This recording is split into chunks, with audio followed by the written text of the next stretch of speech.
Market Journal, television for agricultural business decisions, is a presentation of the University of Nebraska-Lincoln's Institute of Agriculture and Natural Resources.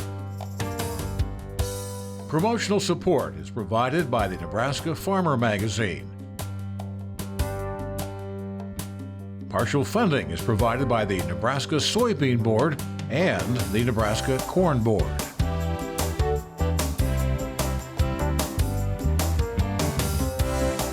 Thanks so much for joining us once again today on Market Journal. I'm Bryce Duskett. Its roots can be traced back to the 14th century. This year, Wallet Hub estimated that U.S. shoppers would shell out about $26 billion in Cupid's name this past week for Valentine's Day. You might be wondering why we're beginning today's show on this topic, but I do promise there's a reason. When I was in grade school, taking on a trip here back on memory lane, it was common to spend just a few minutes decorating a shoebox for the holiday. Apparently, though, folks are spending a bit more time on it these days. Check out some of these agriculture-themed Valentine boxes created by students in the Gothenburg FFA chapter. From a Case IH combine in the field to this creative Ford F-150, even a pig and a freshly baled field. Here's my personal favorite, though. It's a grain bin complete with an auger. Good stuff there for Valentine's Day at Gothenburg Public Schools. As we jump into today's program, the U.S. government has proposed a rule that would require electric identification for certain animals. This has been a hot-button topic among producers for the past couple of decades now, but USDA officials and others say the EID tags are needed for disease tracking. UNL's Elliott stopped by the Market Journal studio this week to discuss the latest when it comes to the traceability proposal. To set this up for us, what's the framework of this conversation? Yeah, really. So this started really back in 2004 when we had mad cow disease and really limited our ability to export protein products nationwide. Even though we resolved that issue and fairly quickly, we still started to feel those effects. Even as recent as 2019 when we officially got the last kind of export restriction taken off from the U.S. So issued 2004, last impacts in 2019, pretty substantial market impact. And so this is just a larger conversation that's been really happening since that of how do we develop an animal identification system that allows us to identify the problem animals, isolate them, with minimizing the impact on the overall industry. So most commonly, this is coming in the form of an ear tag that goes on an animal. What have been some of the framework coming out from USDA about how this would work? Back in 2013, the USDA Animal Health Plant Inspection Service really started to try to develop some rulemaking behind this. And it started with saying, anytime there's interstate commerce, we need to make sure that they're transferring some sort of veterinary record. And then in 2018, they said, well, what type of, we need to make sure it's electronic so we don't have errors in the database. And that really led to this idea of we need to have electronic ear tags. That was really required to be implemented in 2022. They started to hand out free ear tags to do this. And really this current phase of this rulemaking just clarified some of the issues that producers had made in the comment period about what is a dairy cattle, is it EID or specific to RFID? So it just provided some greater clarification, really. Where are we at timeline-wise of this rollout and what kind of animals are going to be impacted? Yep, so this federal register came out in the middle of January, and so we have 6 months or 180 days from there before it to be implemented. It does have a notice and comment period, which means producers or anyone in the public are allowed to submit comments, which the federal government has to address each comment before it can be officially implemented. So if you have questions or concerns, always submit your comments. They will be addressed. And really this represents a relatively smaller portion of the industry. So this is all interstate transfer of cattle that are over 18 months of age and not intended for slaughter. So you start to put all of those bounds that really is affecting, breeding animals that are, crossing interstate lines. That'd be, bred cows and bulls. So anything 18 months or less, which is the typical feeder cattle that's transferring, that wouldn't be. Cull cows intended for slaughter, that wouldn't be there. And so those are the types of animals that would be required to have the electronic identification. And the big benefit is if you already have metal tags in place in the animals, you're not required to re-implement those. Those are good, basically grandfathered in from currently to the end of the life of the animal. You were sharing with me that the U.S. is pretty far behind when we look across the world at folks implementing electronic identification, right? Yeah, so when we look at where we're at as far as the U.S. compared to, let's say, the major beef exporting in development countries, Brazil, Australia, Argentina, all of them have at least some form of either mandatory identification on their animals. So the example that we're talking about is, Brazil has an FMD outbreak in a certain region. They're able to isolate that. We've eliminated the problem animals. We've FMD vaccinated free, and we're allowed to continue to import that beef. That's a huge benefit. Without an identification system, which we don't really have any, we would essentially be subject to a national ban. Whereas if we have these state level and we can isolate it, we're able to say, yes, we've identified the animal, it's within this certain region, and we can continue to export animals outside that region. Classic example is with the bird flu that just happened this past year. We were able to identify the farms in which it was there. We contained it, and then all the other bird populations were not affected. Thanks to Elliott for taking the time to break down this topic with us. Now, the groups representing cattle producers are a bit split on this topic.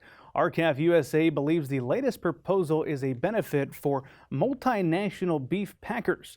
Others, like the National Cattlemen's Beef Association, note the importance of traceability and say they're reviewing this latest proposal. Moving along now, happening earlier this week, Sherry Vinton was confirmed by the Nebraska legislature to serve as the director of the Nebraska Department of Agriculture. Vinton, a fifth-generation rancher from the Sandhills, is the first woman to lead the agency. We were fortunate enough to have her join us here in the studio earlier this week to discuss her background as well as her vision for the Nebraska Department of Agriculture. Today we are catching up with the new director of the Nebraska Department of Agriculture. Her name is Sherry Vinton. She joins us here in the studio. Thanks for making the time. We appreciate it. Well, thank you very much for inviting me, Bryce. I love Market Journal. We are excited to learn more about you. If we go back to the beginning of your ag roots, I understand your family had an implement dealership in North Platte, right? That's absolutely correct. I grew up in Buffalo Bill's hometown, and my dad had an implement dealership on Rodeo Road. And I grew up riding to school in a Frank's Farm Equipment pickup and listening to KRVN. And then after college, I ended up moving to the heart of the Sandhills. And we lived near Cody Lake, which would have been Buffalo Bill's summer camp, and we branded Buffalo Head. So it's kind of come full circle. Spent a lot of years in the cattle business, I understand. What do you enjoy about, one, cattle, and then broadly the agriculture industry? Oh, I love farmers and ranchers. They're the best people in the world. Modern production agriculture is truly a modern miracle. So it's the people that I love most. And as far as ranching goes, you can't beat the Sandhills, and there's nothing prettier than a fat black cow on green grass. So I understand you've served in a number of different leadership capacities, one of the most recent ones with the Nebraska Farm Bureau. What called you to leadership positions within the various ag organizations you've served within? Well, truly, after my children were older and I had a little more time and was able to be away from the ranch, as we all know, agriculture has been under threat. There are people that don't understand modern production agriculture, and we've been under attack. And so I felt it was important to tell the story from our perspective, the true story and interface of modern production agriculture. And I started doing this before it was a thing. Was the idea of becoming the head of the Nebraska Department of Agriculture one you've been considering for a while, or how did that all come about? I'd never considered it. It was a complete surprise, but a total honor and a privilege to serve the people, all citizens of Nebraska, and especially the farmers and ranchers. And I truly believe in the governor's mission. Well, every time we talk with someone from the Nebraska Department of Agriculture, we learn more about the vast role that the department plays in the state and around the world. But what have you learned, I guess, over the past month of getting into this role? What have you learned about the department that perhaps surprised you? Well, to frame that a little bit, our department is comprised of three main areas. Ag promotion and development, which most people think of, And then, of course, there's animal and plant health protection, which people are aware of. But there's also food safety and consumer protection. And that might be the area, especially in rural areas, that we think less about because we don't have a lot of restaurants that are getting tested by the food inspector. But that's one of the areas that I've learned a lot about, that we have food sanitarians that are keeping us safe, that are testing and inspecting restaurants and testing foods. Well, as we begin to wrap up our time here today, I'm sure we'll get to catch up over the next few years and looking forward to that. But what are you most excited about in this role? Oh, that's super easy. I'm most excited about promoting our ag products, and as a rancher, especially beef, but of course, corn and ethanol and all that goes with that. And the other thing is I'm excited about promoting agriculture to our kids, because that's how we're going to keep them here. 1 in every 4 jobs in the state is tied directly back to agriculture in some capacity or another. So I'd like to highlight that our Nebraska Ag Youth Institute, those applications are due April 15th, and you can find those on our website. And we also have a poster contest for kids in grades 1 through 6, and those are due March 1st, and that's on our website as well. There's always a lot of things happening at the department, so we appreciate you highlighting those 2 events and all that's to come. Congratulations then as well on the new position as the head of the Department of Agriculture. Thank you, Bryce. Now joining Director Vinton in the department leadership is Hillary Miracle, who serves as Deputy Director. Miracle is a graduate of the University of Nebraska. She has taught agriculture education, served in leadership at Northeast Community College, and most recently worked within the University of Nebraska-Lincoln Extension System. As we move on now to the grain markets, there was optimism on Monday as we began the trading week, but there was plenty of data released that might have weakened it. According to the latest Consumer Price Index, inflation rose 6.4% over the past 12 months. There have been plenty of other factors influencing the commodity markets, including the South American crop and U.S. export inspections. This week, we caught up with Luke Beckman from Central Valley Ag to get his thoughts on all of it.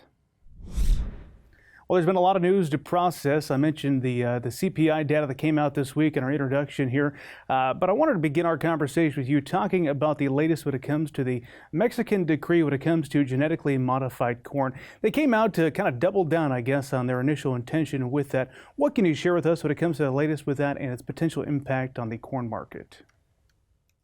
Well, the U.S. administration had wanted some answers by this week. This was a date that they had set where they wanted more information from the Mexican government about the science behind their decree, and really just reinforced a lot of what the industry had been discussing, and that this really feels like a non-GMO ban, really for the food products channel. Corn that's going into the food supply. Primarily, that's going to be like a white corn type product going into, tortillas and chips and those types of things. And so they did reinforce that, basically stating that, corn going into the food supply needs to be non-GMO. But they did walk back really the GMO ban on feed as well as industrial use corns going into those channels in Mexico. And so I think this thing's going to continue to evolve, but at least some good news there that genetically modified grain does have an outlet in Mexico if it does want to trade there. Now, keep in mind, Mexico does produce a fair amount of their own corn that's going to go into those feed channels as well. Yeah, an interesting topic there. We'll keep a close eye on that as that story continues to develop. Luke, let's begin here, staying on the corn theme and talk about South America. I mentioned to you before we got going here, I was hopeful you could kind of share an education lesson with us about what's the most important things to be watching down in South America right now. When it comes to corn, what are your thoughts?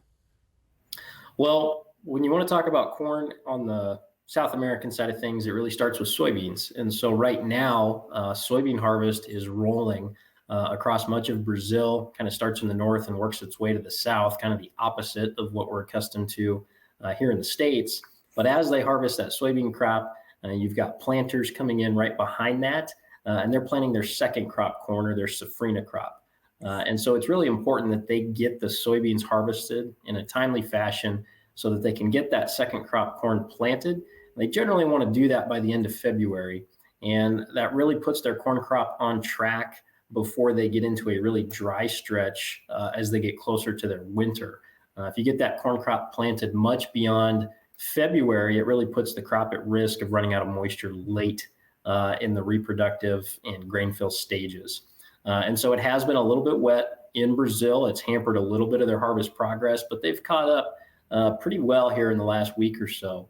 And so no major concerns yet, but it's a story we'll want to watch here over the next few weeks to make sure that that safrinha crop does get in the ground. That certainly ties into the U.S. export market as it relates to corn. That's been absolutely abysmal this year. We're down 35% year over year on corn shipments out of the United States. And so as that safrinha corn crop goes, so goes the Brazilian corn export program. And so if we run into issues with safrinha corn production in Brazil, it generally opens up U.S. corn exports. As it stands today, we're going to need a little bit of help in terms of U.S. corn exports. Yeah, Luke, let's kind of continue on that theme of where we're headed with this conversation on the soybean side of things. How are exports looking on that front? Really, on soybeans out of the United States, we've really been pleased. Export inspections had another good week, over 50 million bushels shipped outside of the United States. That's above really where we've expected to be. And so as you look at Chinese export sales that are still on the books, that means we've sold the beans. We just haven't shipped them yet. A little over 2 million tons of sales that need to be executed yet. I think that's the big question with this market, is whether or not we're going to make good on those sales. And if you have a big Brazilian crop, which we do, it might be expected that China is going to take Brazilian origins on those beans rather than U.S. And so I think that's in the back of this market's mind is, are we going to see export cancellations for U.S. beans and potentially actually roll some of these old crop sales into new crop 2023? But so far, exports on old crop beans have really been a bright spot. And as you look at old crop soybeans on the chart, we continue this uptrend that we've been in really since harvest. All right, Luke, well, let's wrap up here. Nice weather over the past couple of weeks means lots of grain being moved. What final piece of advice or risk management thoughts do you have to leave us with? If you have old crop grain on farm, one thing that's new that we've talked a lot about this year has been cost of carry. You have an opportunity cost that's higher this year with high dollar commodities and higher interest rates. So think about that. If you have grain on farm, corn that's $7.25 today is the same thing as $7.50 corn this summer. Keep that in mind as you think about cash flow and overall what you need to offset the cost of interest. Now, coming up next week, we'll be joined by livestock analyst Kyle Bumstead. If you have a question you'd like to ask Kyle, especially when it comes to the cattle markets, be sure to email us or get in touch on social media, and I'll be sure to pass your question along. Well, it is now time to take a look at weather with Market Journal weather analyst Bill Boyer. Bill, we did see some snow across portions of the state this week. You warned us about that last week, so tell us, how are things shaping up over the next week or so? Well, that's very much correct, Bryce. We did see some snow in the southeastern portions of Nebraska. We saw a lot of snow melt. You can see our current snow depth in the western portions of the state. Not as much snow, still quite a bit in north central and northeast Nebraska. And we saw that snow system bring more snow depth here to the southern portions of Nebraska. We've got more coming in what's going to be a very active week this week. Then as we look at next week, we've got chances of below normal temps off to the north of us, maybe near normal temps, a little slice of some more below normal temps for us, and near normal precip of the next 8 to 14 days. That's after we get through this week, which is going to be very active. But the good news is I think that's going to help us take another bite out of our drought conditions. You can see the latest drought monitor has shown some decreasing in those exceptional and extreme drought conditions. We continue to make some progress on that. And again, we have more coming. This weekend is going to be nice. Today and tomorrow, really not much going on. A little clipper system tries to come in and impact portions of the area, Nebraska, tomorrow. But now let's start at this week. It's going to remain very active here across Nebraska. As we go through Monday afternoon, we're going to see the first system bring some rain and snow. It will turn over to all snow, and we're going to get quite cold. A period of snow Tuesday, and then a reinforcing shot of some more snow Wednesday and into Thursday as we have another couple of systems coming across here. And the door is going to be open to some Arctic air. Not only are we going to see snow, but we're going to see cold conditions really statewide with this system. And the next 7 days are going to be very active here across the region and cold. Take a look at highs today and tomorrow. A little cooler in some areas, but looks pretty nice into Monday. Then that system plows through, and look at the colder temperatures come in Tuesday, Wednesday, Thursday, and Friday. Cold temps remain here across the high plains. It is going to be a very active, cold week. We're talking highs maybe teens and 20s. Lows could fall below zero at times at night. And we're looking for a decent amount of precip. Take a look here at early indications. We could be seeing well over an inch of moisture content across Nebraska, and that is going to equate to several inches of snow. Again, these are early. Don't focus on specifics. Just know that there's a large swath of Nebraska, by the time you add all the snow up this week, could be dealing with maybe a foot or more of snow, including some of those areas where heavy snow still remains on the ground. And it's going to do very well for the mountains off to the west of us as well for that snowpack as we go into the winter. So a very active week coming this week. Multiple chances of snow, much colder conditions, and it looks like we're going to stay active through the end of February, right into the first few days of March. All right, thank you very much for that update, Bill. Finally, today, insects are responsible for the destruction of more than 20% of the world's crops each year. In turn, growers apply hundreds of thousands of tons worth of insecticide to their crops. While effective, these chemicals can cause environmental damage as well as pose a risk to human health. University of Nebraska researchers are now teaming up with other institutions to create what they call a greener insecticide.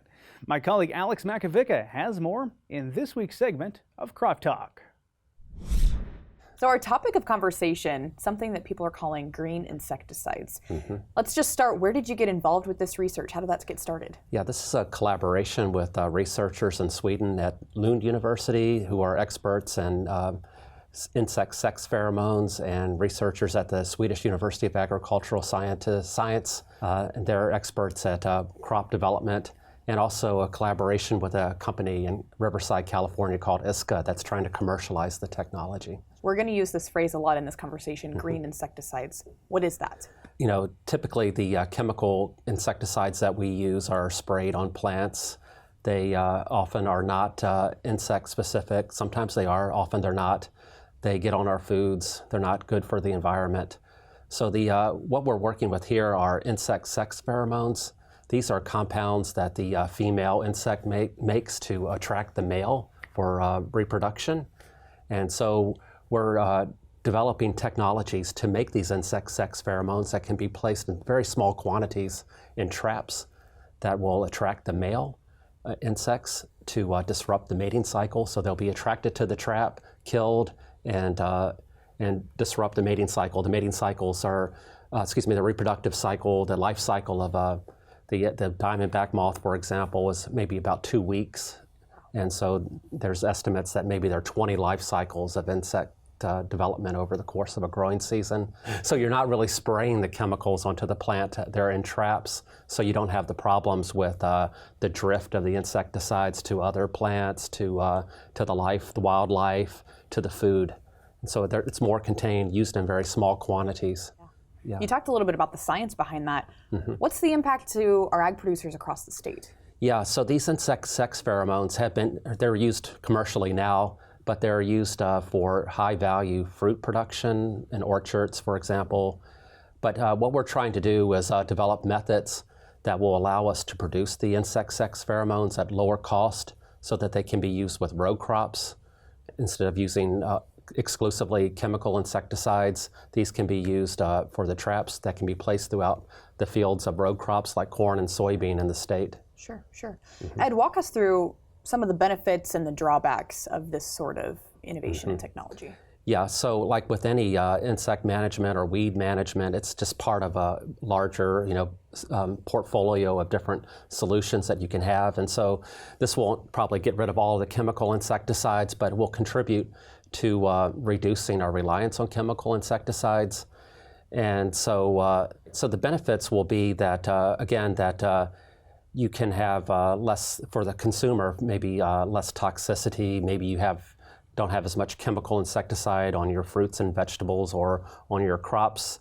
Maybe it'd be safer for the farmers who apply it, maybe lower cost, less environmental risks. And so I think that's the benefit. Maybe the downside, again, is the cost, and trying to get the cost down where it's effective for farmers to actually use it on row crops. And also that it's not as potent as just spraying a chemical on a plant and just killing all the insects that are on the plant. It's a little bit more specific. And so it may not give you like 100% crop protection, but it gives you a much better, maybe greener, as you said, greener way to control insects. I'd have to imagine that resistance comes into this conversation too, right? Is that a fair assessment? Well, actually, it is a problem, but it's more of a problem with the chemical insecticides. And so, yeah, there's evolution that goes along. If you have 20 life cycles of an insect during a growing season, that's a lot of life cycles, a lot of opportunities for mutations, evolution to happen, and for the insects to develop resistance to the chemicals, just like we see with the herbicides. The same thing happens with chemical insecticides, but the way the pheromones are, there's not really, the insects have to make pheromones, and they have to be able to respond, or they would not be able to reproduce. And in nature, insects want to reproduce, and so there's no selective advantage to gaining resistance to the insect sex pheromone. Sure. Are there plans in line to test this through the university's on-farm research program? Well, we're working now with our commercial partner, ISCA, and so the company ISCA is now working to develop the production platform to a point where it can be cost-effective to make the chemicals. We know that the chemicals work, and in our recent publication, we showed that. So I don't know that I don't know how things are going to go, but we have used our facilities here at the University of Nebraska as we were developing the production platform. But it probably will be a few years off until we actually test it here in Nebraska. But it's coming. Thanks to Alex and Ed for that exchange. If you'd like to learn more about the potential of these greener insecticides, we provided a link with an informative article along with this story. You can find that on the Market Journal website. Well, that is all the time we have for this week's show. Do remember, if you missed a story, be sure you're following Market Journal on YouTube and on all the social media platforms out there to join in on the conversation. We hope to see you back here next time. Until then, I'm Bryce Duskett, wishing you a safe and productive week. Join Market Journal online at marketjournal.unl.edu. You can also follow us on Twitter, Instagram, and Facebook. Promotional support is provided by the Nebraska Farmer Magazine. Partial funding is provided by the Nebraska Soybean Board and the Nebraska Corn Board.